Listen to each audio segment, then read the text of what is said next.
to marry. So Rabbeinu Shimshon in northern France said no. The major problem is that the Karaites do not follow the laws of Gittin in the same way that we do. So you could have a Karaite couple that married, and then they would not be divorced, and their children will be mamzerim. But then, of course, the argument is that, well, Karaites don't actually marry halakhically either. So if they're not halakhically married, then they're not married for purposes of halakha, so they don't need to be divorced, and the children are not mamzerim. But the first generation of Karaites, well, before they changed and became evil, they presumably married halachically, but then they divorced unhalachically, so we do have a problem of mamzerut, and their children would have then married into the Karaite community, and they would be mamzerim. They would spread the mamzerut all over. So the Ramah, by the time we get to the 16th century, the Ramah is very clear. Rabbi Moshe Isserles and the Shulchan Aruch forbidden to marry a Karaite. But let's have a look at what happened in Egypt a little earlier. Well, in the later part of the 15th century, and we're continuing in Egypt, where Rambam wrote his famous Tuvah saying we can be nice to the Karaites provided they respect us. And then we read Rabbi Eliyahu Mizrahi's Tuvah, focused on the Ottoman Empire, Constantinople, which was clear that there were very good relations for a time between Rabbanites and Karaites, and the whole point was to have reciprocal respect. If we respect each other and there are good reciprocal relations, then we can be nice to them and they will respect us, and that's how we should act. So there we are, a question as to how to deal with heretics. But now let's get into the marriage scene in a big way and go to the Radbaz. Alan, do you like to read the text or would you rather be spared? And if you would like to read, you have to unmute. Alan, you have to unmute. We can't hear you. Okay, maybe you could spare me this round. I will spare you this round. Okay. Then we will go to Caroline. Do you like to read? You do? Well, there we are. En anglais, s'il vous plaît. Okay, line 4. Marrying Karaites. Rav David ben Shlomo ibn Zimra on 1479 till 1573 was born in Spain, and after the expulsion, his family settled in Sfat. He left Eretz Israel in his 30s, and in 1517 he became the Chacham Bashi of Egypt, an office. Can we please mute whoever needs to be muted?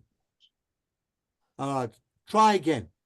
Chacham Bashi of Egypt, he was the chief rabbi, as it were, of Egyptian Jewry, an office he filled for 40 years. Okay, in addition to his role as a posek, Rosh Yeshiva, and prolific writer.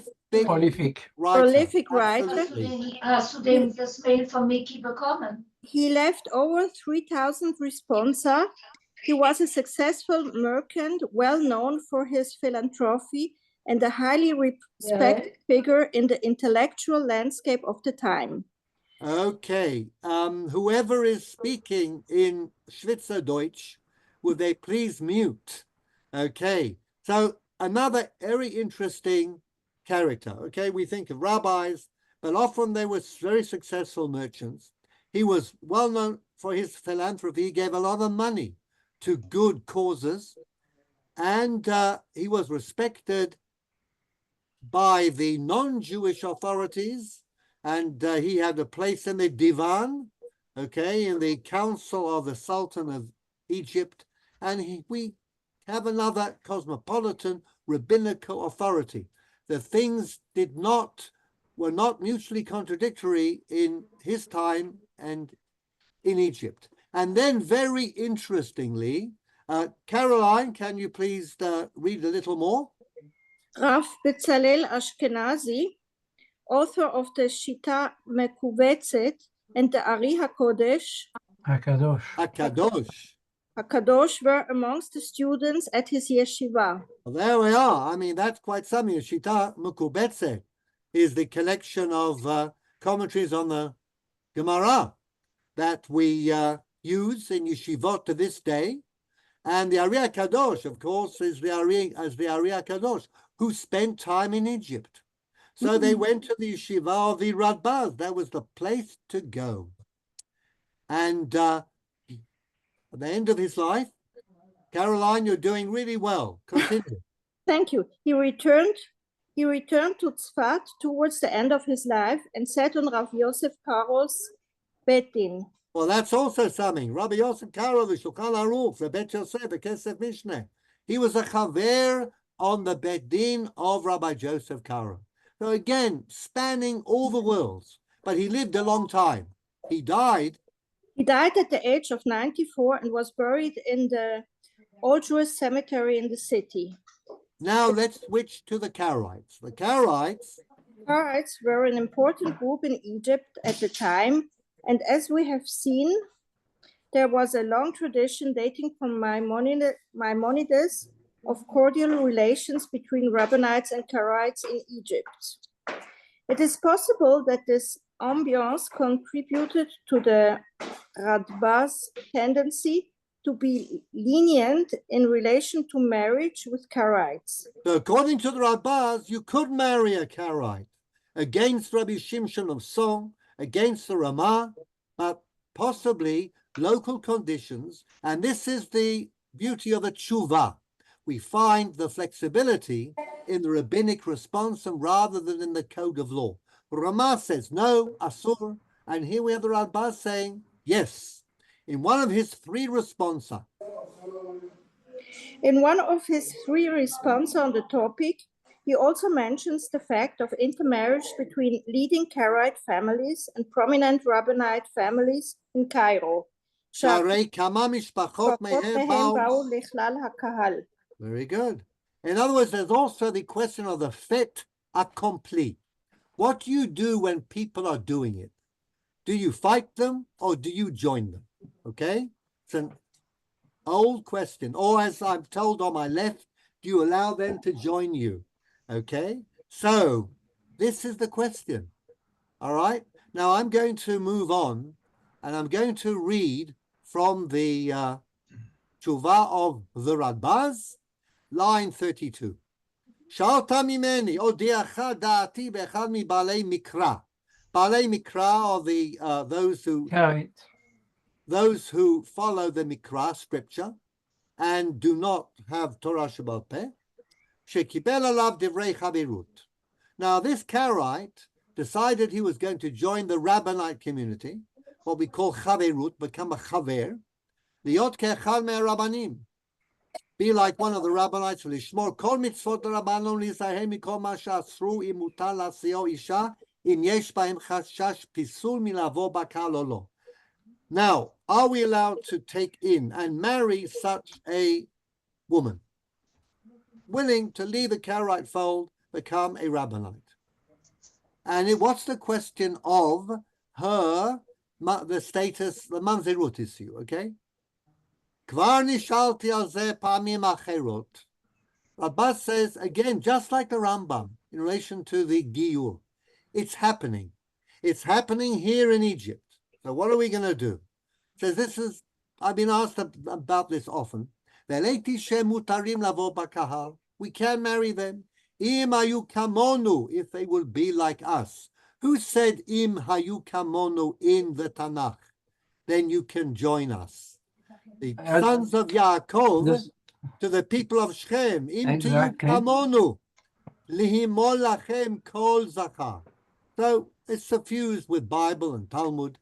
הטעם שכל הקידושין שלהם הם בעדים פסולים מן התורה, ואין כאן קידושין כלל, והבעל אחד מנשותיהם אינו כבעלי שת איש, because they don't have the marriage that we do, so they never got married, so they're halachically not married, so they don't get divorced halachically it doesn't matter. They were never married. Hilkach afal pishen gitan get.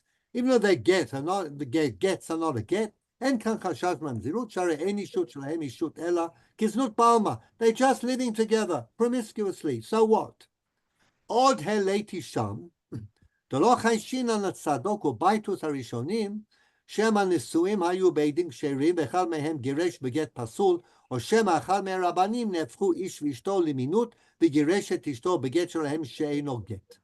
Now the Rabbaz raises an interesting point. He says, look, what happens about that original generation that started kosher and ended up treif, okay?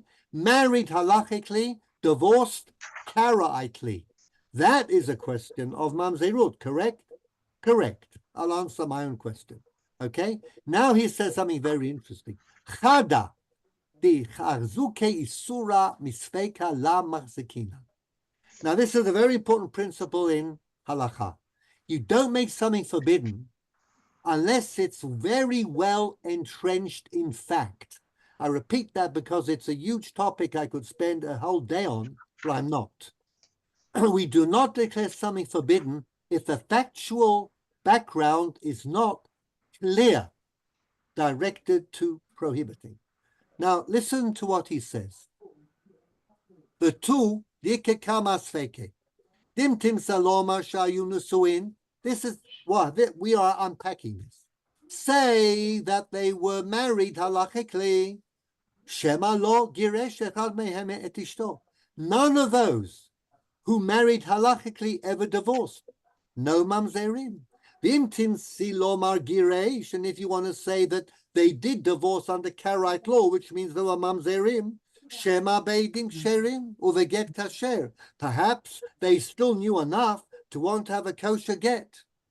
Shadayin boto ador lo pakru legamre velo he'emidu betin. They didn't have their own betin, and they didn't throw off halakha entirely. Vimtim silomar, and if you want to say beget pasul veidim sulim giresh. Shema ota mugureshet. Who says that the woman who's divorced karaitely was married halachically, remarried? She never remarried. And if she did get married to someone else, who says she had children to promulgate the mamzerut within the community? And if you want to say that she gave birth, perhaps the boy was a eunuch and the woman was utterly infertile. And if you want to say that those children were capable of giving birth, perhaps they died when they were young and then they themselves never got married, so mamzerut wasn't passed on. And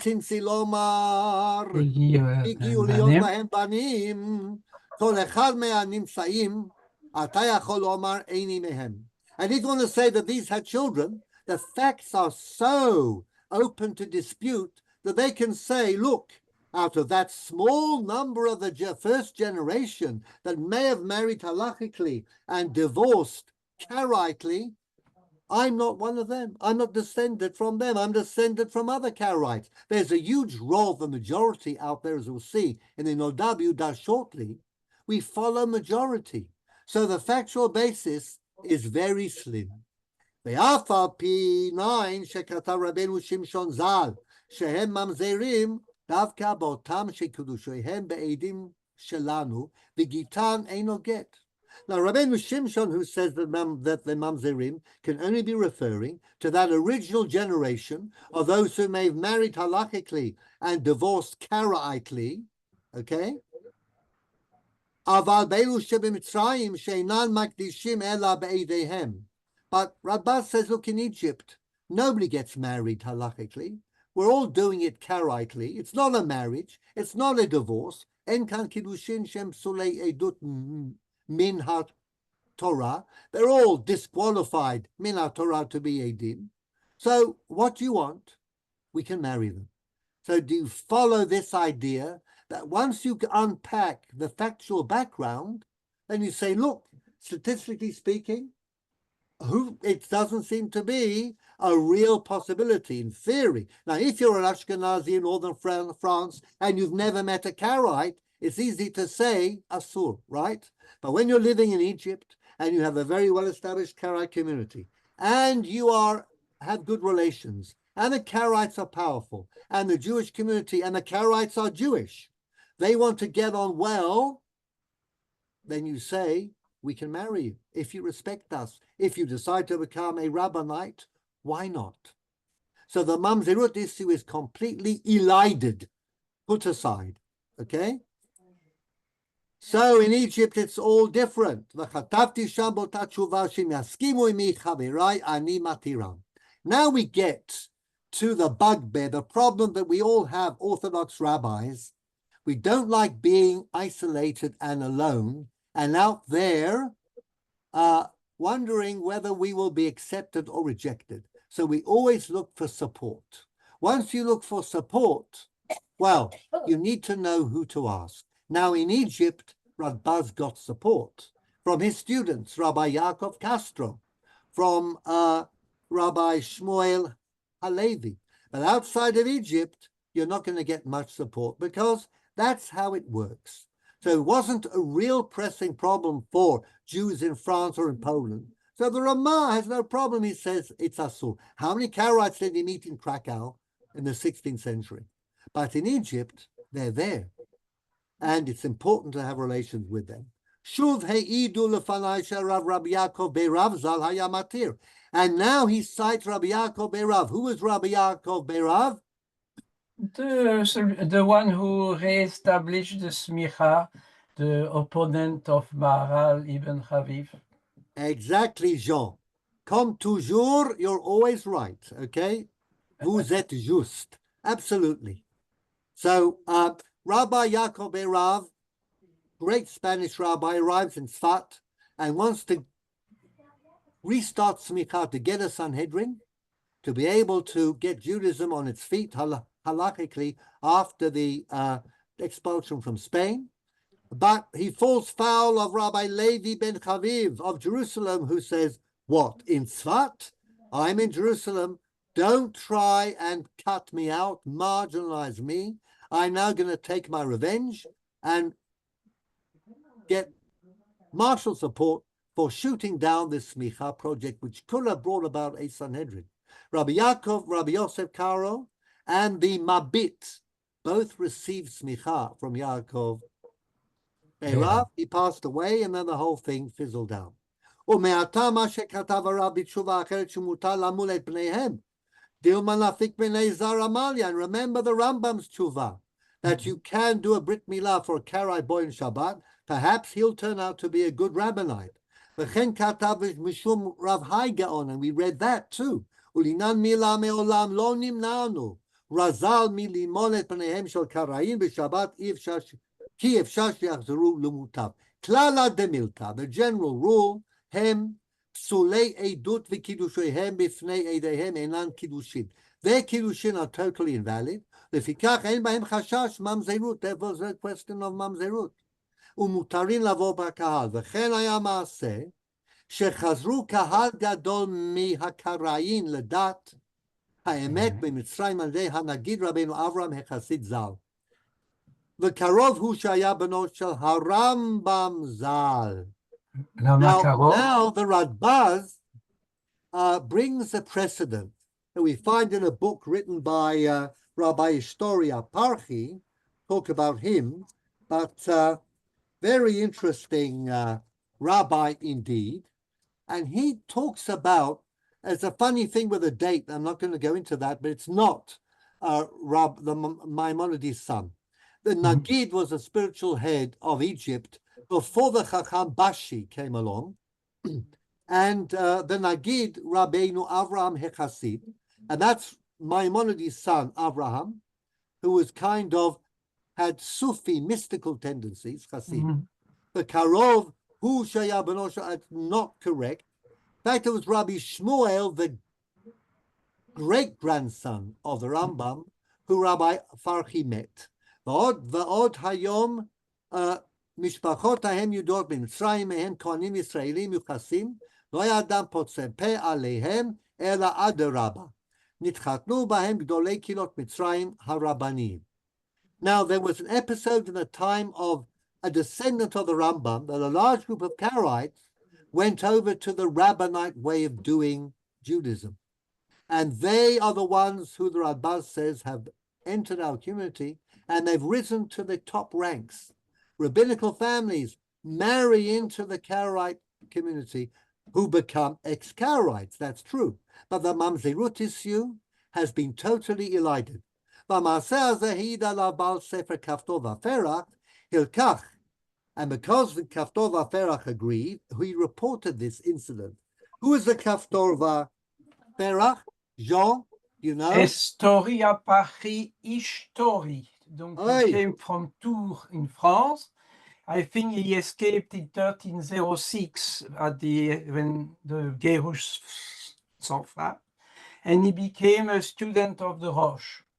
He may have been a student of the Roche. I couldn't do better than that. I could add the fact that some say he came from Spain. Do you know his real name? I know, but at the moment... Rav Yitzchak HaKohen. The story is Ishtor, Vayaturu et Aretz. He was a great traveler in Eretz Israel. Now he's in Barcelona. From Barcelona, he comes to Eretz Israel because he wants to write a book on mitzvot haturiot ba'aretz, but he does a 7-year tour.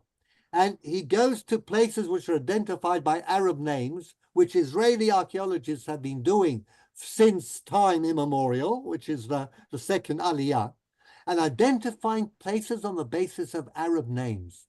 And you can establish almost every Tanakhic name by going to the Arab name.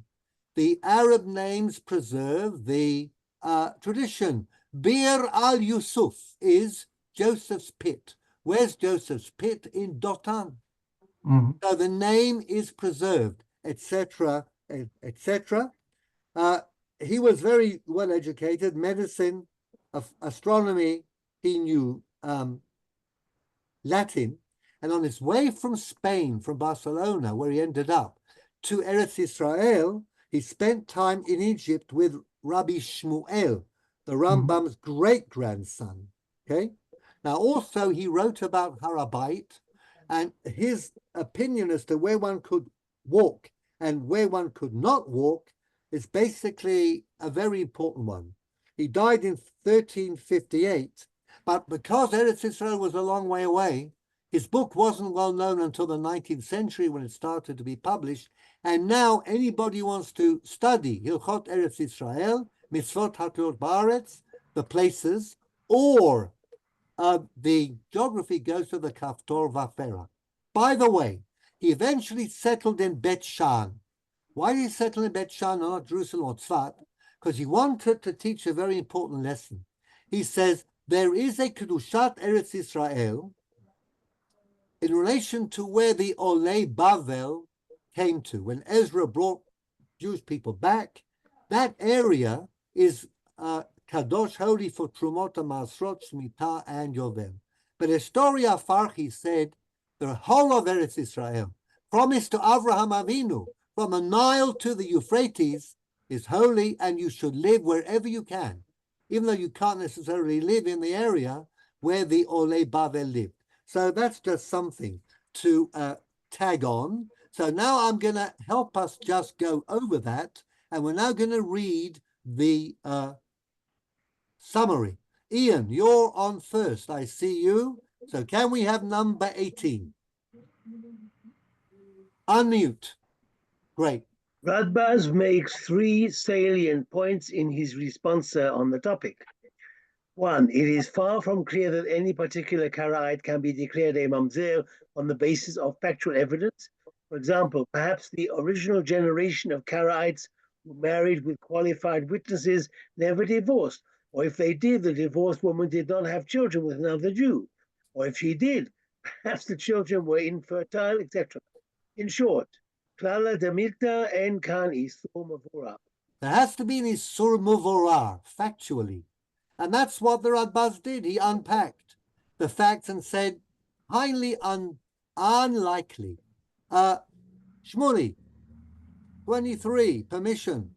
would only be granted to marry those Karaites who totally recant their Karaism and accept what is termed Divrei Chavirut. And Radbaz. Makes any general permission dependent upon the support of rabbinical colleagues. Past And precedents, in particular statement in Rav Eshnori Hafachi's Kaftor V'Ferach, chapter 5. I do have a crack at the V'zelashon Kaftor V'Ferach, Perek Hey. Hatzidukim einam nimtzeim hayom bizmanenu, mosifim gerot. Osifim Greut means they add evil. That was the original Sadducees were evil people, heretics, but they don't exist anymore. Ella. Adarabba, Mityahadim. Misyahadim Misyahadim. rabim. They Misyahadim rabim. become rabbinical Jews. Where's that phrase, lehityahed, to make yourself Jewish, come from? I see on Megillat my left, Esther. Megillat Esther. Debbie got in first. Rabim me'amei haaretz mityahadim. Mityahadim. Ki nafal. Pachat Pachat haYehudim. Mordechai aleihem. Exactly, they made themselves. Uchemaaseh shehaya. מקהל הגדול מהם שנזכרו ביום אחד במצרים על ידי הנגדי רבנו אברהם Naru. Natre Rachmana v'yishmarei ad kan כאן לומר. לשונו. וזה הנגידיס. Rabbeinu Avraham Zal, נראה לי שהוא בנו של הרמב"ם. That's historically impossible. לא חשש לקבלם. But the idea is there. So this is the famous tshuva of the Radbaz. Now there's something very interesting. Shmuley, can you read line 21, please? The Pitchet Tshuva, or Even HaEzer, cites the 18th century of Yechezkel Landau, the Noda B'Yehuda. Now, the Noda B'Yehuda was again a very famous Meishiv. Although he wrote a commentary on the Shulchan Aruch called Dagul Mervava, and he wrote the Tzlach, Tziul Nefesh Chaya, on a couple of Masechtot in Shas, he's most famous for his Tshuvot. He is a responder. He lives real life and he matches halakha to the realities. Now, one of the questions he's asked is about marrying Karaites. And what does he do when he has a case of somebody who really wants to marry a Karaite? Listen, Noda B'Yehuda. In favor of the view that an individual Karaite who does not hail from a major Karaite center is permitted to marry a regular Jew in a post facto b'diavad situation. A couple are already together. They're going to stay together. What can you do? So he says that if you come from a major Karaite center, then you could be permeated with mamzerut. But if you're no longer in the major Karaite center, you are, as it were, absorbed in the rabbinic community. And then we say, factually speaking, you won't be you won't be impugned by mamzerut, because we have a rule called the parish meruba parish. It's a law in Chulin. It applies to kashrut. If something was in the majority, say tray food, but then was separated and becomes an entirely different factual situation, then it loses the tarfut of the majority. So not going into statistics, so this is a very important rule called the parish meruba parish. So if you end up in a small community not connected with the Karaites, then you could be accepted and mamzerut again could be avoided. Okay? Can you read on? He admits to being hesitant. To give any ruling in relation to Karaite woman brought up in a major center, since there are precedents, beginning with the Radbaz, permitting marriage even in such cases. And he says he doesn't even know if you do come from a major Karaite center, and you may be permeated with mamzerut, but the Radbaz said that you're okay. So listen to what the Noda B'Yehuda says. I'll read it. V'cholam em safek mamzerim. That's the Shulchan Aruch, okay? Ayin b'tshuva Noda B'Yehuda siman hei she'eshiv odot echad shenasa bat karai. After the fact, okay? A rabbinite man fell in love with a Karaite woman and has married her. What are you going to do? Hinei haramaz zal yechlit le'esor kulam mishum safek mamzerut. Now the Ramaz we learned said they're all asur because they could be mamzerim because of that first generation switch.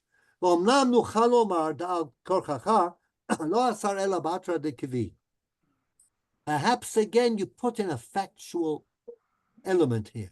The prohibition is only when somebody comes from a major Karaite community, where it could be that the mamzerut is going around and has been going around. אף שרובן לה בני גירושין ומכל מקום, חשיבי, ולא בטלי. ממזרות never becomes בטל. אבל אם פירש אחד מהם, אמרינן כל דפריש מרובה פריש. Let's say that if they're in a small community, then they lose that stigma of a large community.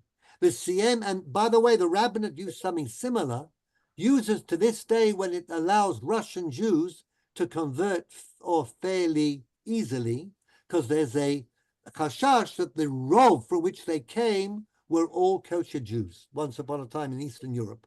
The CM klala dahak piska אם האישה מעולם לא הייתה במקום קביעות, ואבותיהן נשאו משם ונולדה מחוץ למקום קביעות, then הרי זו מותרת להישאר תחת בעלה, כיוון שכבר נעשה מעשה.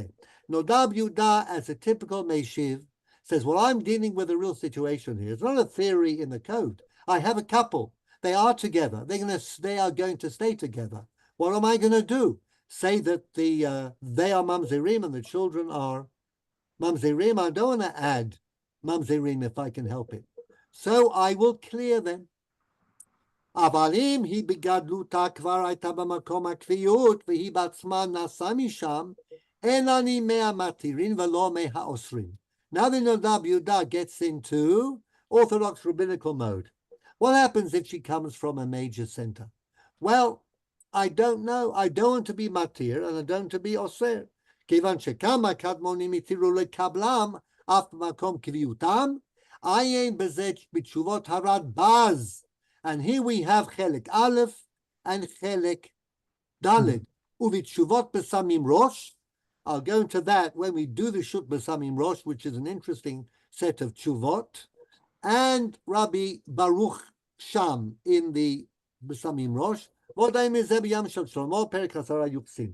לכן אני אומר, בא לא איסור ולא היתר. נודב יהודה says, look, I've given you some rope here, okay? I've given you some slack. Establish that she came from a small Karaite community, you can go ahead with a marriage. If it's clear that it's from a large community, then I can't apply the klal, hold the parish, miruba parish, and therefore I don't know, but I'm not telling you. So what is this line saying? Eini omer ba lo yisur v'lo heter. A rabbi has written to the Nodab Yehuda, the greatest posek of the time, died in 1793, was Rabbi of Prague, the plum rabbinical position in the 18th century. So the rabbi asks for an answer. Nodab Yehuda says, look, I'm giving you some slack here. Depends where she comes from. Do with it what you want. But even if it turns out it's from a large community, since I'm not being oser, then again, it's a bit of slack. And I will show you in the course of our course that there are mishivim who do this all the time. When it comes to certain issues, they don't want to close doors. Okay, so... And who is that Baruch? Yeah. Maharar Baruch, where it is? That's in the Besamim Rosh. Which No, we're going to Besamim do. Rosh, c'est Rabbi Shaul Berlin. Donc Baruch is another one. Yeah, but he cites Rabbeinu Baruch. We're going to look at this Tuvah. I want to look at the Besamim Rosh in general. You already have jumped the gun as usual and said it's not the Rosh, it is Rabbi Berlin. Berlin, Shaul Berlin. Possibly, historically, yes. But then there's some interesting things in there that are relied upon even by very mukubal poskim. It's a question of what you want to achieve and to what end. So we'll leave the Besamim Rosh, because I'm going to do that in relation to suicide, for example, where he's cited all over by the most eminent halachists. When he says things which we don't agree with, that becomes the forger, Shaul Berlin. Okay. Modern poskim. Jack, good evening. Good to see you. Modern Would you poskim, please read? Right, yeah. modern poskim continued the debate with Rabbi Eliezer Yehuda Waldenberg in the 1950s, insisting that marriages with Karaites are absolutely forbidden. Responsa from Tzitz Eliezer. Amongst his many arguments is that the account of the Kapstor Perach refers to a generation of Karaites who did conform to the halachic rules of Gittin. This clearly cannot be said of the present Karaites. He uses the same argument in relation to the Radbaz. Well, did the Radbaz really say? Radbaz said the opposite. He says that in his day, the Karaites have no marriages and no... Don't hear you. Don't hear you. Did Rabbi Waldenberg really say that? Am I muted? No. No. Good. Okay. So the Tzitz Eliezer is very, very peculiar. So I'm going to tell you, I think time is moving on. Basically, what the Tzitz Eliezer says is that because the Radbaz mentions the possibility of the Karaites marrying according to halacha and not divorcing, and the possibilities mentioned by Rabbi Shlomo Gavizon, who is an Egyptian rabbi, by the way, an ancestor of Ruti Gavizon, the famous professor of law. He comes from a family of Egyptian rabbis. Shuva b'shut Aole Yaakov Lamari Kash, Rabbi Yaakov Castro, Talmid of the Radbaz, okay? They raise this as a possibility, okay? And then they deny it. But the Tzitz Eliezer backtracks and he says, perhaps that practice continued. Im kach lainet, בזמנו על אחת כמה וכמה בזמננו שמאז ועד עתה המשיכו בירידתם הפילית ונסוגו 10 מעלות אחורנית כידוע לכל בר בי רב, וממילא לא מועיל כבר אפילו אילו שוב חזרו להתנהג כדת וכדין כמובן. He says, look, it's possible that the heterim, the lenient views were expressed by rabbis who believed that the Karaites divorced halachically, because they mentioned that as a hava amina, as a possibility, but not as a fact. The end of each of these tuvot, Castro, Radbaz, and Gavison, says the opposite.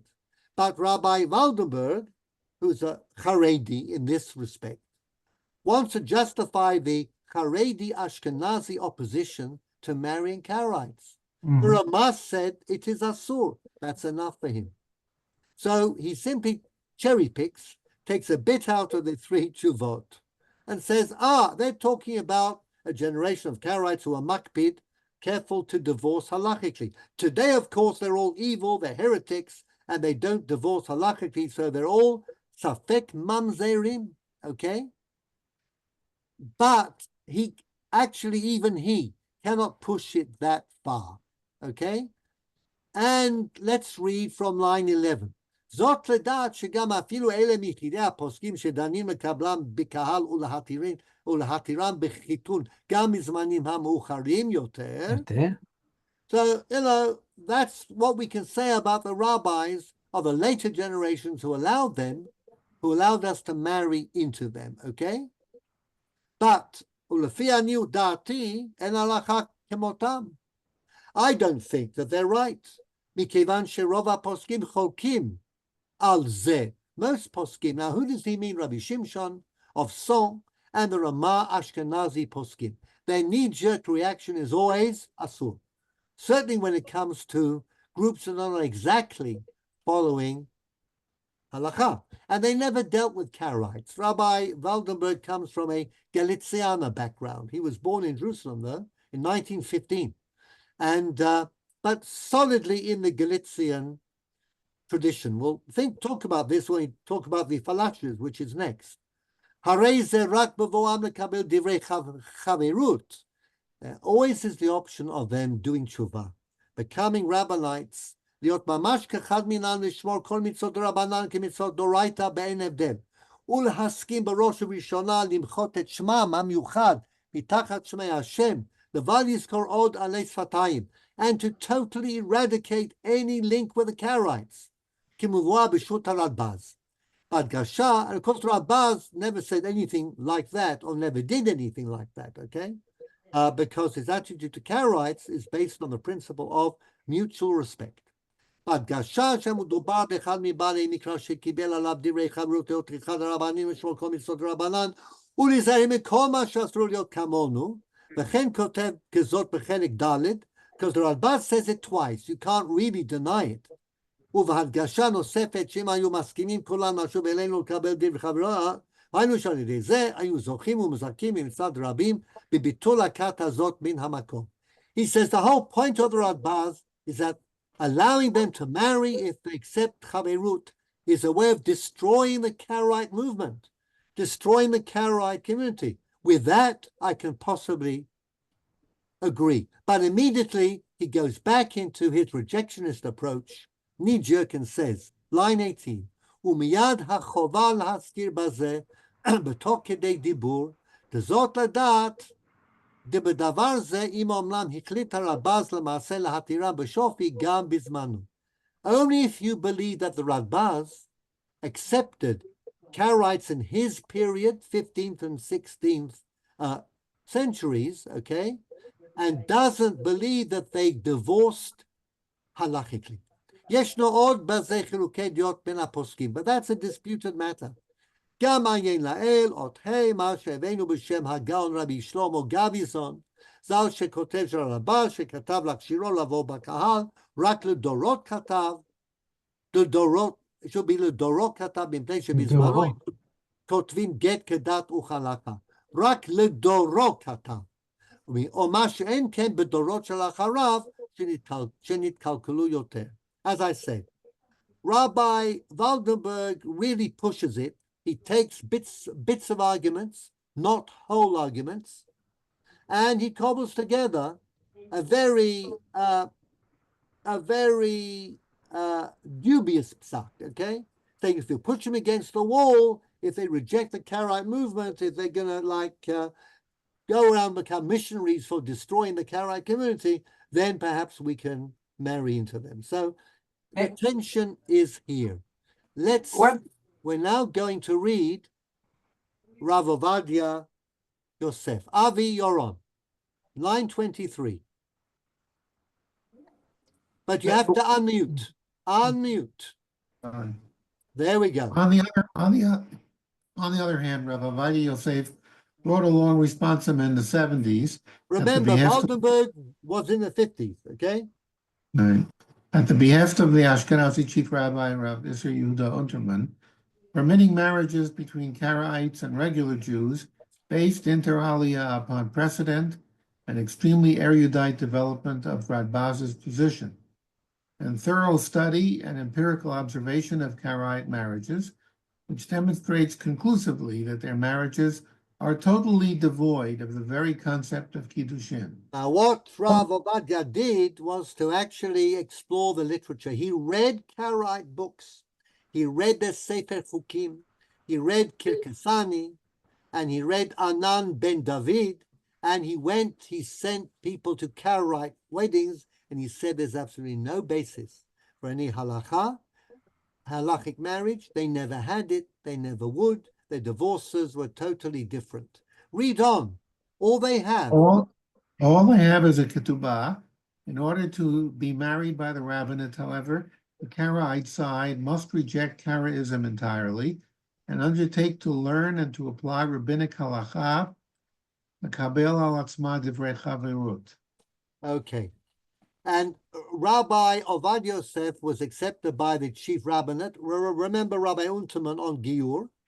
He looked from a national perspective that we have to do something. And since the 1970s, the rabbinate, it depends who you go to. The rabbinate will marry a Jew to a Karaite, provided the Karaite signs on a document saying, I give up my Karaism entirely, and I'm going to live my life as a rabbinic Jew, okay? In general, the Karaites today are a very small community, only a few thousand. In Ramle, Beersheba, and Ashdod, and they have 3 moshavim, okay?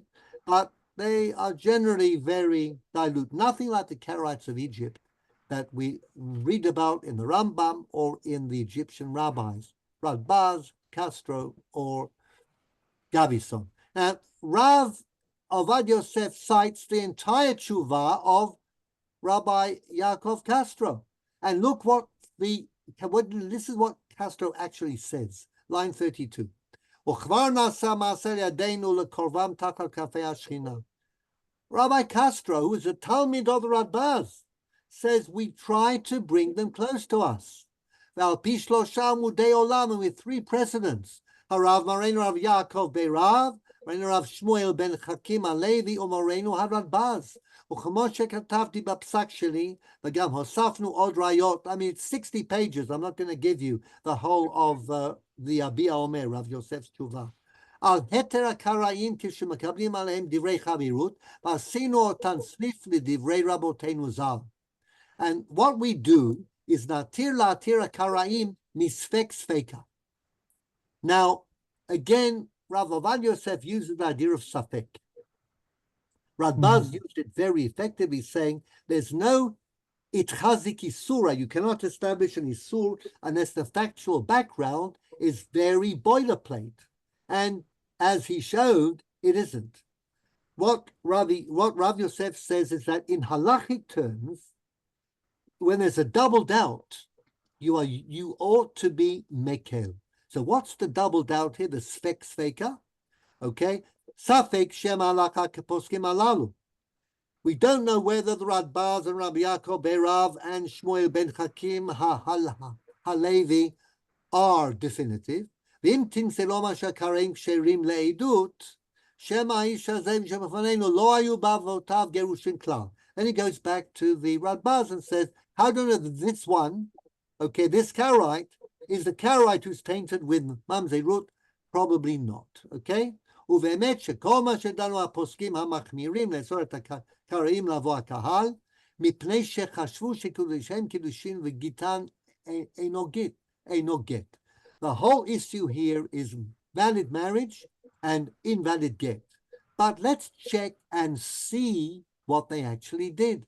Now he cites Rabbi Yaakov Castro, the Marikash, and who says, ואני מעיד בפני בורא עולם ששלחתי שני אנשים כשרים הגונים לומדי תורה מבני בריתנו וציוויתים להיכנס לשם כלאחייל, היות שבעלי החופה קרים אוהביהם לא ירגישו על מה הם באים, והעידו בפני שלא אמרו שום לשון של קידושין כלל. There's no kiddushin, all they have is a ktubah. All they said at Karaite wedding is, hand the ktubah, harei ktubatech biyadech, v'lo amar yoter. Okay? Now you want to say that there are Eidim in the crowd. Well, there are no Eidim unless you actually appoint the Eidim. Anyhow, they're all pasul to be Eidim because they don't believe in the tenets of rabbinic Judaism. So the whole thing has no basis and we can marry them. Hamurami kol ha'amur, line 4.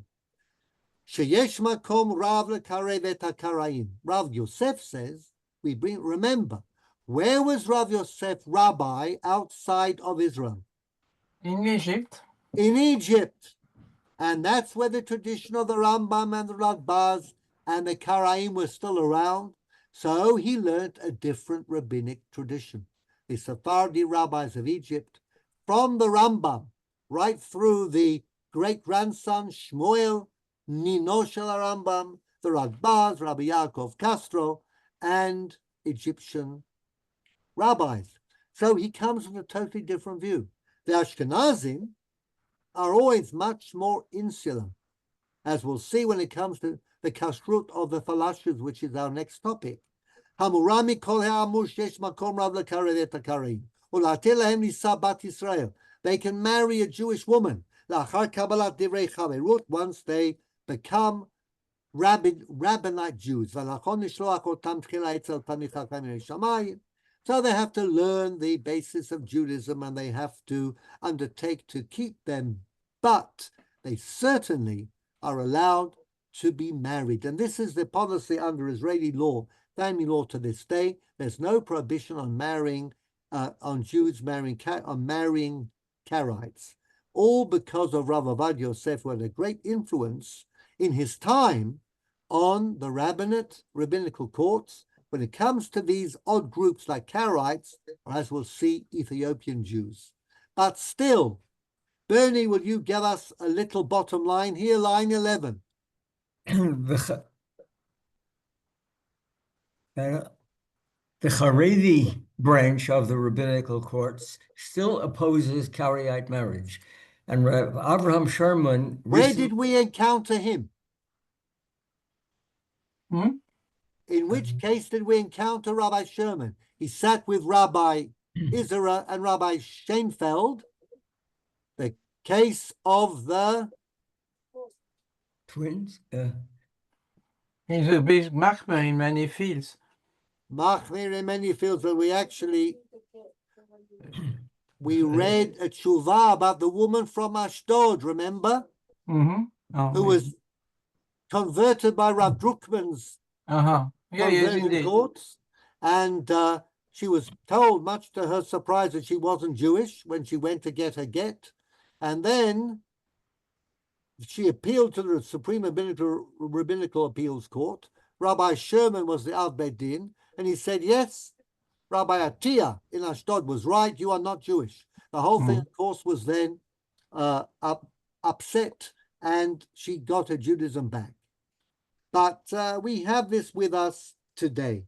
The next topic, since we are in learning about the Radbaz, and we're learning about groups, and learning about reality and where you come from, does affect your style as a posek, as a meshiv. Well, the next lot are the Ethiopians. How about marriage with them? Now, I'm going to just read the Radbaz, okay? But this is from Rav Ovadia Yosef, a very long tshuva, very long, on the Ethiopian Jews, okay? Bisata Dishmaya Aleph Shvat Tafshin Memhei, 1985, I guess. Binyan Ole Ethiopia Hafalashim. ידוע מה שכתב הרדב"ז בשו"ת דברי דוד, שכל אלו החבישיש. Now, Chabash is an area in northeast Ethiopia. And a lot of Jews there. Actually, Chabishish or Chabash, Latinized, became Abyssinia. And that's why we use the term Abyssinia before Ethiopia came along. It's a form of the Habasiyu. And you can imagine a European not wanting to say Habasiyu, saying Abyssinia. And of course, the English language was then an imperial one and conquered the world. So it became Abyssinia. Habaim Eretz Kush, who come from Africa, Hemi Shebet Dan B'li Safek. Now, the Falashas say they're descendants of the tribe of Dan.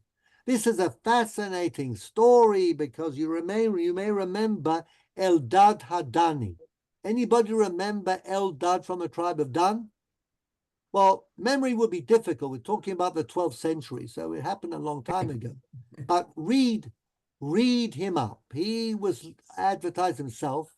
He dressed up very weirdly, and he said, he arrived in Europe. He told the rabbis and leaders of the community that the tribe of Dan, one of the 10 lost tribes, Dan, was on the other side of the river Sambation. This is a Shabbat observing river in Africa, and every day of the week, okay, the river is very violent, but on Shabbat it's quiet. But of course, the Jews can't cross the river on Shabbat because it's Asur. And immediately after Havdalah, the Sambation throws up rocks and missiles, and nobody can cross it. But he somehow got out. His idea was to get Jewish support, to go to the Pope, rally the Christians, and then help the Danites get past the Sambation, and together a Jewish and a Christian army would conquer the Muslims and free Jerusalem up. Mad political designs are not a modern phenomenon. So Eldad Hadani, but this idea that somehow there is a tribe of Dan somewhere in Africa, okay, it was the king of Assyria who had the policy of transplanting conquered peoples, took away the 10 tribes of the north of Israel, planted them all over, some in Africa, and their descendants are still there to this day. And the Falashim say they're descendants of the tribe of Dan. For a reason, again, I'm not going to go into now, Dan seem to have fired up the imagination. That they are the surviving 10 lost tribes, or what was lost, okay? Now, this is the Radbaz speaking from the 15th and 16th centuries. He says, but they are different to us. I mean, it's clear. Of course, Egypt is fairly close to Ethiopia. A lot of traffic. Coffee started in Ethiopia. Coffee got to Egypt, and from there it went all over. But these Egyptian Jews, these Ethiopian Jews appeared in Egypt. Radbaz was asked, and often as slaves. The Muslims captured them. They were black, captured them in Africa, sold them at slave markets in Cairo. Are we to treat them as Jews? Should we do Pidyon Shvuim? All these questions came up because this is what was going on at the time. So, B'shut Divrei David, another volume of Responsa. Remember, he wrote over 3,000. Actually, he wrote 6,000. We only have 3,000 of the Radbaz's 6,000 Shuvot. And there's a volume, Divrei David, Shekol Elu Acha Bishish Rabbi Meretz Kush, Ebishevedam Isafek, Bnei Shelo Ayu B'mem Chachamim Balei Kabbalah. We didn't have any rabbis who knew the Torah Sheba'al Peh, Tafsu Lehem Pishtei Ktuvim. So the Falashas only have the Torah Shebichtav, the written law, and the plain meaning of the verses. They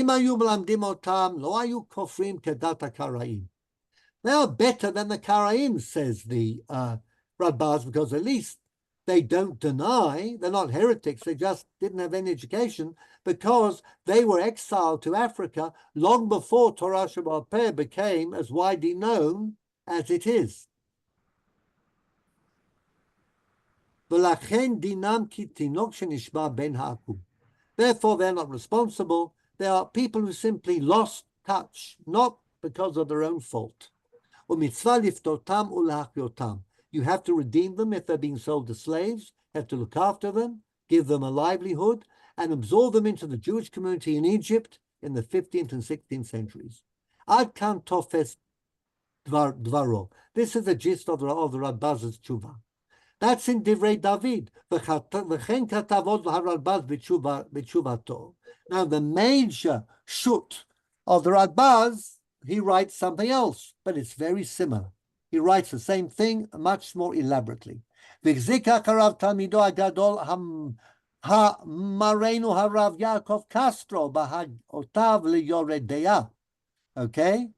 In his notes on Yored Deya, Erech Lechem, shekatav bezohar lashon.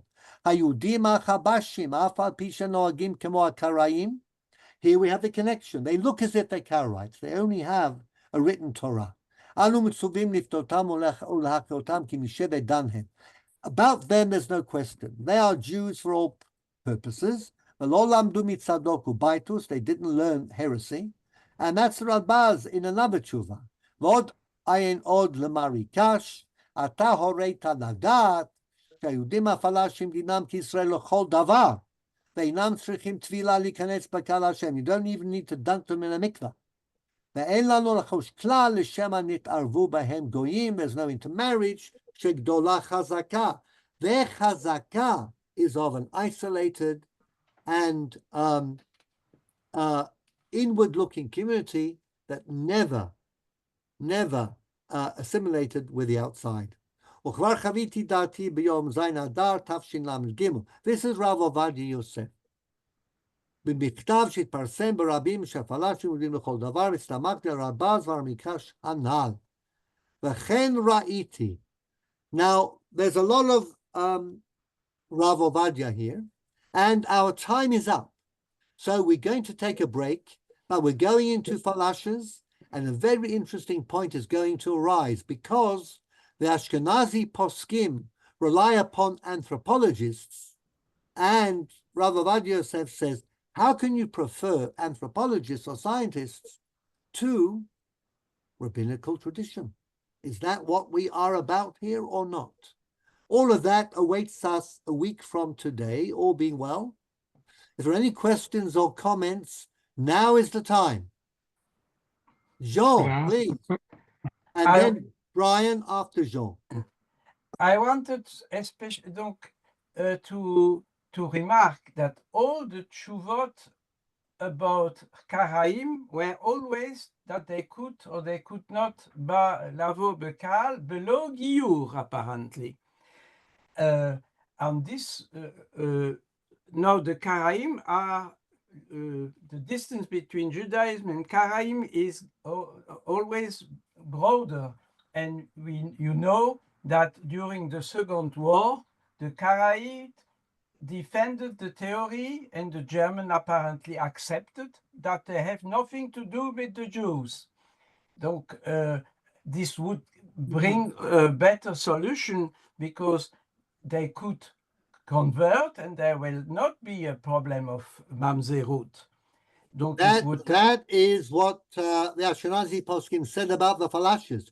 Better they should be goyim, and then they can convert rather than say they're Jews. It didn't start with the Nazis. In the days of the Tsar Alexander II, Karaites tried to persuade the Russian government that they should not be included in anti-Jewish laws because they settled in Crimea during the Second Temple times before the Talmud came along. So they are better than the Jews who are infected by the Talmud, and that's why the Jews are such a problem. And they weren't responsible for the death of Yeshu.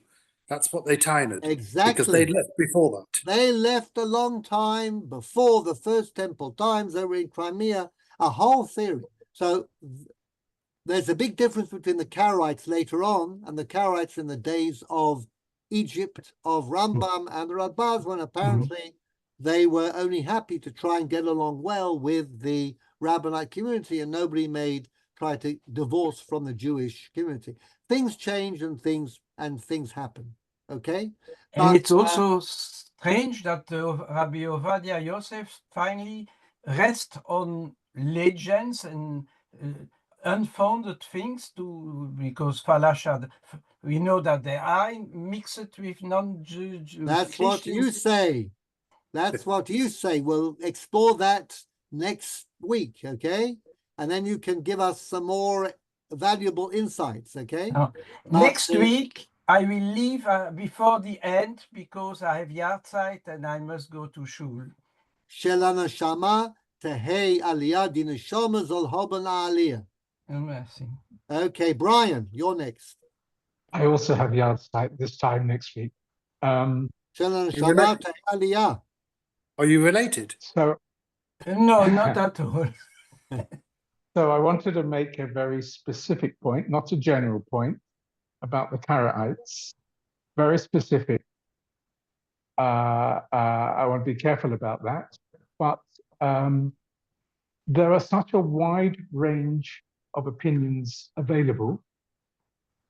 Would I be forgiven for having a very minor suspicion that some of the poskim started with the answer first and worked backwards to find the arguments that fitted with their original desires, and afterwards made their rulings based on what they cherry-picked effectively to find the answers that they wanted. Again, I'm making a very specific point. I'm not making a general point because of the wide range of poskim that are available in the Karaite case. I think you're being very modest because you're a scientist. Scientists say they have facts and then they deduce from the facts. And many philosophers of law have said that what you've just said is the entire essence of the law. You decide what you want to get as a result, and then you marshal your arguments, because who is going to argue with you? And you can interpret and you can analyze and you can distinguish all you want, as we've seen all the time. So you are making a very modest point. You could make a much broader point. And much of what we'll see in the Tshuvot, we're going to, well, no, not all of them. Some of them are surprising just because they are surprising, okay? And But many of them, especially this type of tshuva, when you're dealing with a real life situation, which doesn't only affect individuals, but actually affects communities as a whole, there's no question that much of this is the job, I'd say, of the Meshiv, of the responder, to make a decision as to what is the best course of action, and then line up our lucky precedents in order to craft a legal decision. That's what your job is, okay? It is to marshal support, to find the sources. Modern poskim have been amazing at that, okay? But it is very clear that you appoint your posek in terms of his worldview. The Eidah Charedis, very, yeah, but still the worldview in terms of how you apply the sources, what level of frumkeit you're after. Very well known that when the Eidah Charedis here in Jerusalem was looking for a Av Bet Din, who did they go to? Manchester. Yitzchok Yankov Weiss. Why? And it's very well known, they said, he's not the greatest London around, but he is a great fachman, meaning he can cobble together many sources to support the very frum view. That's what we want here. We don't want somebody who's going to be too text-based. We don't want somebody who's going to go through all the sources like Rav Ovadia Yosef and say, well, look, this is what I found. We want somebody who'll say, I'm going to cherry pick, like Rav Waldenberg. So there you have it. So I say it may account for a large proportion, not all, but many of the responses we've seen. Rashi, for example, wanted to make sure that forced baptism did not work. Correct, Brian? So what did he do? He found a Gemara that really is nothing to do with halakha at all. Yisrael afal pi shechata Yisraelhu. Something about Achan and God saying, Chata Yisrael, Israel sinned. The Gemara says, even though they sinned, they're still Israel. So what? Talking about narrative, Agadah. And yet Rashi made that the cornerstone of his psak, and he basically ignored. All the Gaonim has said, yeah, if you become a Mushomad, you lose your Judaism. The beauty of the Responsa literature, in fact, as we'll see on many occasions, is that poskim have an opportunity to do exactly that, to say we need something as a result, and this is how we're going to get there. These are the sources. And if I give something a very unusual tweak, well, so be it. That is my job. That is my job. And we need poskim who think about the welfare of the Jewish people as a whole, not merely a very narrow ideology. And that, I think, is what makes learning Tshuvot such a marvelous experience, because you see the different ways of doing it. And it does depend upon how you use the knowledge you have and how you stack up the sources you do. And on that note, I wish everybody a very good evening, Besorot Tovot, and we will resume, all being well, next week, same channel, same time. Bye for now. Thank you. Good evening. Amen. Oh, thank